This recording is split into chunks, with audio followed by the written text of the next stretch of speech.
नमस्कार, फटाफट 100 देख रहे हैं आप। आपके साथ मैं हूं गीतांजलि। आइए करें खबरों की शुरुआत। उत्तर प्रदेश के मुजफ्फरनगर आज किसानों की एक महापंचायत हो रही है। यहाँ के जीआईसी ग्राउंड में पंचायत किसानों की महापंचायत हो रही है और पंचायत को लेकर पुलिस प्रशासन पूरी तरह से चौकस है। किसान महापंचायत में शामिल होने के लिए अलग अलग राज्यों के किसान पहुंच रहे हैं। दिल्ली के बॉर्डर पर जो लंबे समय से आंदोलन चल रहे हैं, वहां से भी किसान महापंचायत में शामिल हो रहे हैं। राकेश टिकैत ने कहा कि जब से आंदोलन शुरू हुआ है तब से मैं पहली बार मुजफ्फरनगर जा रहा हूं। जब तक कानून वापसी नहीं तब तक घर वापसी नहीं।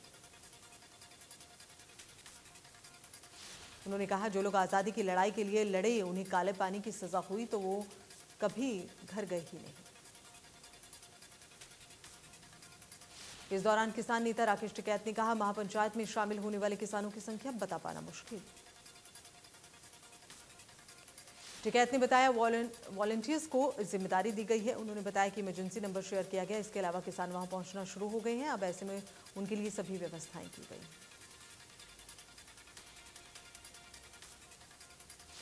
कैबिनेट मंत्री कंवरपाल गुर्जर ने मोंगा में किसानों पर हुए लाठीचार्ज पर कहा कि अब पंजाब के मुख्यमंत्री को स्पष्टीकरण देना चाहिए। उन्होंने कहा कि सरकार भी लाठीचार्ज को मजबूर करती है।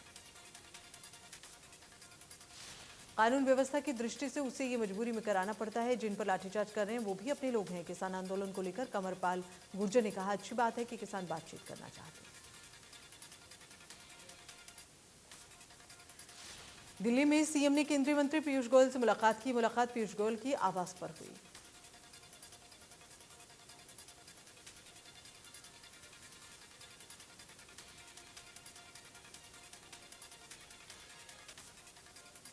इस दौरान उप मुख्यमंत्री दुष्यंत चौटाला भी मौजूद रहे, जहां प्रदेश से जुड़े कई मुद्दों को लेकर चर्चा की गई।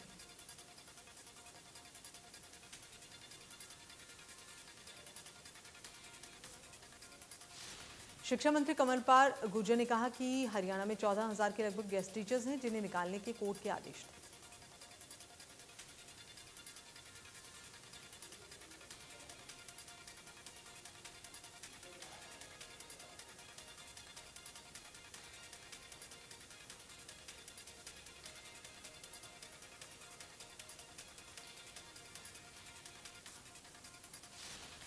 उन्होंने कहा कि पिछली सरकार के दौरान शिक्षा मंत्री रहे रामविलास शर्मा ने इन गेस्ट टीचर्स की नौकरी बचाई और अब उनके वेतन में 11% की बढ़ोतरी। शिक्षा मंत्री ने कहा क्योंकि उस वेतन जो है रेगुलर टीचर का काफी कम था, अब इससे उनके परिवार का अच्छे से जीवन यापन हो पाएगा। इनेलो सुप्रीमो ओम प्रकाश चौटाला ने कहा 6 महीने में चुनाव कराने होते हैं, लेकिन सरकार लगातार चुनाव से भाग रही है। उन्होंने कहा कि जब ऐलानाबाद उपचुनाव होगा तो निश्चित रूप से इनेलो उम्मीदवार भारी मतों से जीतेगा। उन्होंने कहा कि वो 3,610 युवाओं को नौकरी देने के लिए 10 साल की सजा काट चुके हैं और अब भी बाकी युवाओं को नौकरी देंगे।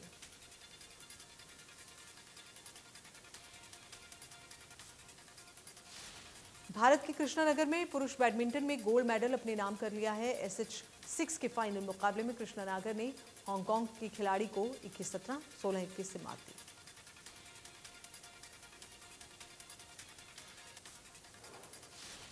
पुरुष बैडमिंटन में गोल्ड मेडल जीतने पर पीएम मोदी ने कृष्णानगर को बधाई दी। पीएम ने ट्वीट करते हुए लिखा, कृष्णानगर को आगे के प्रयासों के लिए शुभकामनाएं।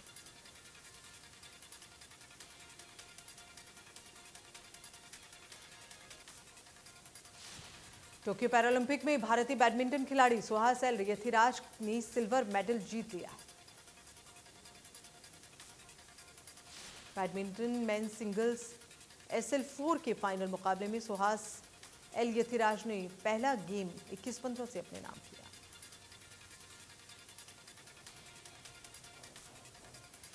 सुहास की जीत पर पीएम नरेंद्र मोदी ने बधाई दी। उन्होंने ट्वीट कर लिखा, सेवा और खेल का अद्भुत संगम। सुहास यथिराज ने अपने शानदार खेल से पूरे देश का नाम रोशन किया। टोक्यो पैरालंपिक में मनीष नरवाल ने शूटिंग में गोल्ड जीता है। P4 mixed 50 metre pistol SS1 final में मनीष ने 218.02 का स्कोर हासिल किया। टोक्यो पैरालंपिक में निशानेबाज सिंहराज सिंह अडाना ने सिल्वर मेडल जीता। सिंहराज मिश्रित 50 मीटर पिस्टो SH1 में 216.07 अंक के साथ दूसरे स्थान पर।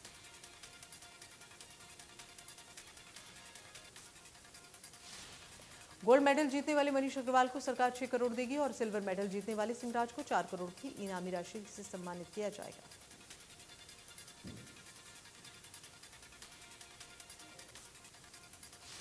टोक्यो पैरालंपिक में रिकॉर्ड तोड़ प्रदर्शन के साथ स्वर्ण पदक जीतने वाले सुमित अंतिल का पैतृक गांव में पहुंचने पर उनका सम्मान किया गया।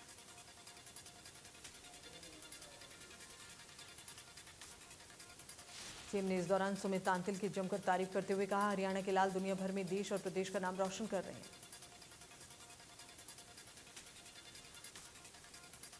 राई हिल का विधायक मोहनलाल बडौली के नेतृत्व में मुख्यमंत्री मनोहर लाल को गांव की तरफ से मांग पत्र सौंपा गया। उन्होंने कहा कि चाहे मांग 10 लाख की हो या 10 करोड़ की, सबको पूरा किया जाएगा। बेहतरीन स्वास्थ्य सुविधाओं के लिए गांव में पीएससी की स्थापना की जाएगी। खेवड़ा में 24 घंटे बिजली की आपूर्ति दी जाएगी। गांव में साफ सफाई, पेयजल, ड्रेनेज निकासी इत्यादि की व्यवस्थाओं के लिए मुख्यमंत्री ने 17 करोड़ रुपए की राशि स्वीकृत की।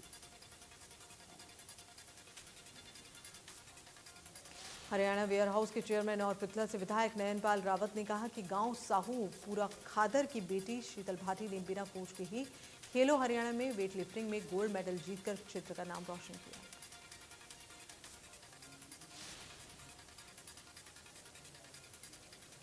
उन्होंने कहा कि ग्रामीण क्षेत्र में स्टेडियम के लिए विधानसभा में आवाज उठाएंगे। जो बेटी मेडल लेकर आई है उसके लिए कोच और बाकी सुविधाएं की व्यवस्था की जाएगी। विधायक नयनपाल रावत ने गोल्ड मेडल लेकर आई शीतल भाटी को पगड़ी बांधकर सम्मानित किया। विधायक राजेश नागर भी कार्यक्रम में मौजूद रहे। भारतीय महिला हॉकी उप कप्तान सविता पुनिया के टोक्यो में शानदार प्रदर्शन को लेकर डीग के स्थानीय नई अनाज मंडी स्थित सम्मान समारोह कार्यक्रम रखा गया। सविता पुनिया से मिलने के लिए महिलाओं, छोटे बच्चों और बुजुर्गों में भारी उत्साह देखा गया। बुजुर्गों ने सविता पुनिया को फूल पहनाकर, माला पहनाकर आशीर्वाद दिया। इस मौके पर खिलाड़ी सविता पुनिया ने सबका आभार व्यक्त करते हुए देश के लोगों के लिए आशीर्वाद की बदौलत ही टीम इंडिया के ओलंपिक में अब और अच्छा प्रदर्शन कर पाई, ये सभी बातें उन्होंने कही। हिसार में आयोजित हुई लाडो पंचायत में लड़कियों की शादी की उम्र 18 साल से बढ़ाकर 21 साल करने की मांग उठी है। इस महापंचायत में इस मांग को उठाया गया है। अलग अलग जगह से आई लड़कियों और वकीलों ने इस मसले को लेकर अपनी राय रखी। बाद में 11 सदस्यीय कमेटी बनाकर पंचायत में कुछ फैसले लिए गए। लड़कियों ने कहा कि हर लड़की की ख्वाहिश होती है कि शादी की उम्र कम सक्षम संवैधानिक तौर पर 21 साल हो। लड़कियों ने कहा कि जब लड़कों की शादी की उम्र 21 है तो लड़कियों की 18 की। डीजीपी हरियाणा पीके अग्रवाल ने कानून व्यवस्था, अपराध और अन्य मामलों की समीक्षा को लेकर करनाल रेंज के आईजी से मुलाकात की। डीजीपी ने कहा किसान अपना विरोध शांतिपूर्ण तरीके से कर रहे हैं। उन्होंने कहा किसान संगठन द्वारा की गई मांगों के बारे में जिला उपायुक्त, पुलिस अधीक्षक किसानों से बातचीत कर रहे हैं।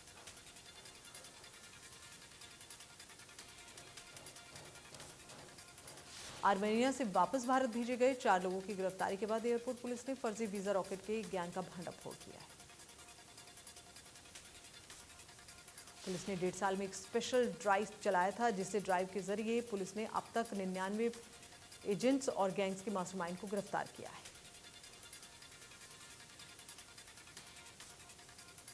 गुरुग्राम के क्रिकेट रैकेट में दर्ज एफआईआर के मुख्य आरोपी आशुतोष और चित्र बोहरा को 5 स्टार होटल से गिरफ्तार किया गया।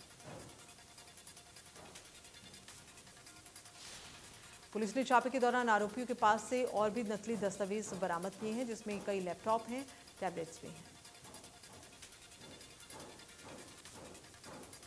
आरोपियों को ड्यूटी मजिस्ट्रेट के सामने पेश किया गया और रिमांड पर रखने का आदेश दिया गया। इस केस के संदर्भ में शिकायतकर्ता के प्रतिनिधि अधिवक्ता जयकुश हून और उमर सिद्दीकी गुरुग्राम कोर्ट में मौजूद थे।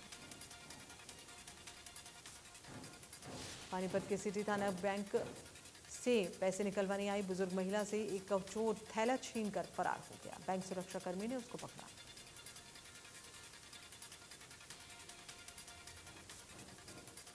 फतेहाबाद के मनी एक्सचेंज कार्यालय में हुई लूट के मामले में पुलिस ने बड़ा खुलासा किया। 3 दोस्तों ने मिलकर वारदात को अंजाम दिया था।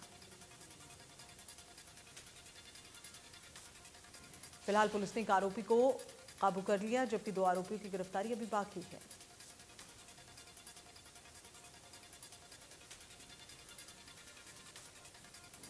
होडल थाना पुलिस ने एक ऐसे आरोपी को गिरफ्तार किया जो काफी दिनों से गायों की तस्करी करता था। यह आरोपी 5 महीने से फरार चल रहा है। पुलिस ने इस गौ तस्कर से 24 गायों को छुड़ाया था, लेकिन उस समय आरोपी रात का फायदा उठाकर भाग गया। चंडीगढ़ में तेज रफ्तार का कहर देखने को मिला। सेक्टर 22 में देर रात तेज रफ्तार कार पलटने से बड़ा हादसा हुआ। हादसे में कार चालक बाल बाल बच गया। पुलिस मामले की जांच में जुटी। पंचकुला के बरवाला में दर्दनाक सड़क हादसा हुआ। हादसे में एक ही परिवार के 3 लोगों की मौत। परिवार के 4 लोग बाइक पर सवार होकर जा रहे थे और इस दौरान एक व्यक्ति और 2 बच्चों की हादसे में मौत हुई।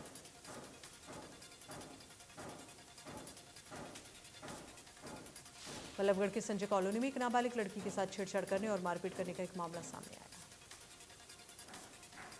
3 दिन बाद आखिरकार महिला थाने में आरोपी युवक और पीड़िता की मां के खिलाफ कर लिया गया। मुख्य आरोपी पीड़िता का रिश्तेदार बताया जा रहा है।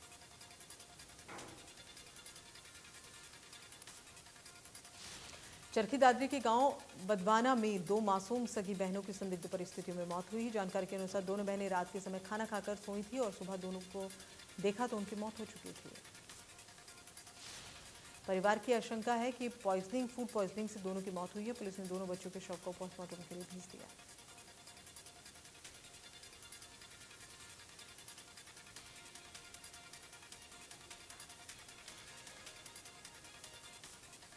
पानीपत की सैनिक कॉलोनी में उस वक्त हड़कंप मचा जब 2 बच्चों की पानी में डूबने से मौत हुई है। बच्चों को पानी में डूबता देख कॉलोनी वासियों ने बच्चों को बाहर निकाला। 2 दिन पहले नहर पर कपड़े धोने गए 26 साल के युवक का शव जेएलएन में से बरामद हुआ। मृतक की पहचान अमित पुत्र शुभाचंद के नाम से हुई है। जांच अधिकारी अजीत सिंह ने बताया कि मृतक के पिता ने पुलिस को सूचना दी थी कि 26 वर्षीय बेटा अमित नहर पर कपड़े धोने के लिए गया था। उस दौरान वहां से गायब हो गया। देश में कोरोना का खतरा बना हुआ है। 24 घंटे में 42,000 से ज्यादा मामले सामने आए। 309 कोरोना मरीजों की जान चली गई। महाराष्ट्र में 24 घंटे में कोरोना के 4,130 केस सामने आए हैं। एक दिन में 64 मरीजों ने तोड़ा दम। केरल में पिछले 24 घंटे में कोरोना के 29 नए मामले सामने आए। दिल्ली में 24 घंटे में कोरोना के 55 नए मामले सामने आए। एक दिन में 63 मरीज रिकवर हुए। प्रदेश में कम हो रहा है पिछले टाइम की अगर बात करें तो 24 घंटे में कोरोना के 9 केस सामने आए हैं और एक दिन में 2 मरीजों की मौत हुई है। पलवल के नागरिक अस्पताल में वैक्सीन का काम सुचारू रूप से किया जा रहा है। नोडल अधिकारी ने बताया कि वैक्सीनेशन सेंटर पर पंजीकरण कराने के बाद ही लोगों को वैक्सीन लगाई जा रही है। ज्यादातर स्कूल खुल चुके हैं। ऐसे में जिन पेरेंट्स को चिंता सता रही है कि कहीं उनका बच्चा संक्रमण की चपेट में ना आ जाए, उनके लिए अच्छी खबर है। स्कूल में बच्चे डॉक्टर की निगरानी में रहेंगे। किसी भी बच्चे की तबीयत खराब हुई तो उसका तुरंत कोरोना टेस्ट किया जाएगा। स्वास्थ्य विभाग ने इसके लिए 24 डॉक्टर्स की एक टीम बनाई है। ये कदम कोरोना संक्रमण को बढ़ने से रोकने के लिए उठाया गया। स्वास्थ्य विभाग का कहना है कि अब सभी स्कूलों में पढ़ाई शुरू हो चुकी है। अब ऐसे में सभी स्कूलों में कोविड प्रोटोकॉल का पूरी तरह से पालन किया जा रहा है। इसे सुनिश्चित करने के लिए राष्ट्रीय बाल सुरक्षा कार्यक्रम से जुड़े डॉक्टर्स को जिले के अलग अलग क्षेत्रों में नोडल अधिकारी के तौर पर नियुक्त किया गया है।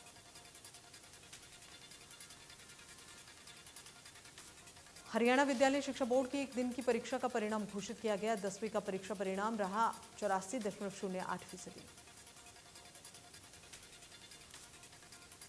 10वीं ओपन स्कूल का परीक्षा परिणाम रहा 64.06। सीनियर सेकेंडरी ओपन स्कूल का परीक्षा परिणाम 45.71%। सिरसा में पिछले काफी वक्त से बढ़ रही आपराधिक गतिविधियों पर नकेल कसने के लिए मकसद से पुलिस ने अलर्ट किया है। पुलिस के जवानों ने हाउसिंग बोर्ड में बने फ्लैट्स में ऑपरेशन चलाया। पुलिस की 4 टीमों ने दबिश दी है। काफी मात्रा में अवैध शराब और कुछ बिना कागजात बाइक भी अपने कब्जे में ली है। थाना प्रभारी ने बताया कि कुछ लोगों ने अपने फ्लैट्स किसी दूसरे लोगों को दिए हैं, जिस पर कार्रवाई की जा रही है।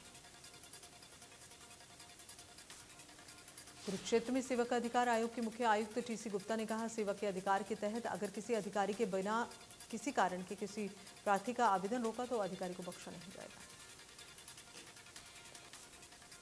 उन्होंने कहा, अहम पहलू है कि मुख्यमंत्री मनोहर लाल का एकमात्र विजन है, कभी सभी वर्गों को नोटिफिकेशन दिया गया है और जीवन को सुगम और सहज बनाने के लिए टिप्स दिए जा रहे हैं।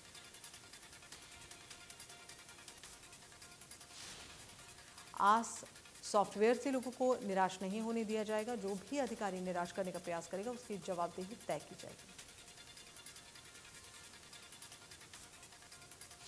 कुरुक्षेत्र के शाहबाद का नामी निजी हॉस्पिटल मेडिकल कॉलेज विवादों के घेरे में है। शिकायत के मुताबिक शाहबाद के एक निजी हॉस्पिटल में पीड़ित की सीटी स्कैन के दौरान दवाई पिलाई गई, जिसके बाद उसका शरीर नीला पड़ गया, उसकी जान पर बनाई। आनंद फानन में उसे निजी अस्पताल ले जाया गया, जिससे उसकी जान बच पाई। थाना प्रभारी ने कहा कि उन्हें शिकायत मिली, जिसकी जांच के बाद कार्रवाई की जाएगी। सिपाही पेपर लीक मामले में 50,000 रुपए के इनामी आरोपी समेत 2 आरोपियों को गिरफ्तार किया गया। एसपी ने बताया, आरोपी नवीन दिनांक 4 अगस्त को हिसार के होटल में पेपर आउट होन करवाने के लिए मीटिंग में शामिल रहा था। सोनीपत पुलिस ने पैसों के लिए सारी हदें पार कर दी। पैसे न देने पर पुलिस ने ड्राइवर के साथ मारपीट की। पलवल के होटल की रोहता पट्टी से पुन्हाना की तरफ से जाने वाली सड़क की पिछले करीब 10 सालों से हालत खस्ता है। इस समस्या से परेशान रोहता पट्टी के दर्जनों ग्रामीण होटल के एसडीएम वकील अहमद से मिले और इस सड़क बनवाने के लिए उन्हें ज्ञापन दिया। फरीदाबाद की इंदिरा कॉलोनी में लंबे समय से सीवर जैम की समस्या से लोग परेशान हो रहे हैं। हंगामे के बाद नगर निगम के अधिकारी और स्थानीय पार्षद मौके पर पहुंचे। निगम कर्मियों ने जेसीबी और टैंकर से सीवर के पानी को निकाला, मलबा डालकर समस्या का समाधान किया। बरोड़ा में मौसम तेज, मूसलाधार बरसात, सड़कों पर भरा पानी, बारिश के होने से मौसम में गिरावट। चरखी दादरी आसपास के क्षेत्र में हुई बरसात के दौरान गांव ढाणी फोगाट स्थित एक मकान पर आसमानी बिजली गिर गई। घर में मौजूद लोग पूरी तरह सुरक्षित हैं। गांव ढाणी फोगाट ने यह बताया है कि इस क्षेत्र में बारिश हो रही थी, जिसके चलते यह हादसा हुआ। भारत में शिक्षक दिवस मनाया जा रहा है। 1962 में इस दिन को शिक्षक दिवस के रूप में मनाने की शुरुआत हुई थी। शिक्षक दिवस के अवसर पर प्रधानमंत्री नरेंद्र मोदी ने ट्वीट कर देश के दूसरे राष्ट्रपति डॉक्टर एस राधाकृष्णन को श्रद्धांजलि अर्पित की।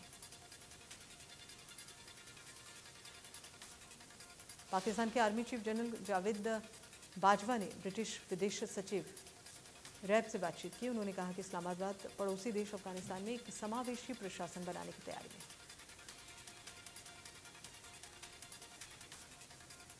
जनरल बाजवा ने रैब के साथ अपनी बैठक में आपसी हित, क्षेत्रीय सुरक्षा, अफगानिस्तान की मौजूदा स्थिति के मुद्दों पर चर्चा की।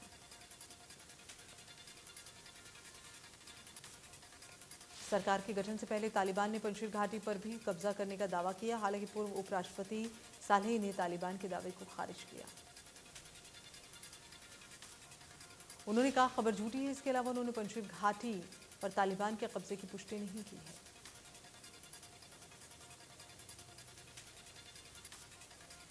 Indian railway catering and tourism corporation limited ने स्पेशल पर्यटक ट्रेनों को चलाने का सिलसिला शुरू कर दिया है। भारत पर्यटक ट्रेन झांसी वैष्णो देवी के साथ आगरा, मथुरा, हरिद्वार, ऋषिकेश और अमृतसर के दर्शन भी कराएगी।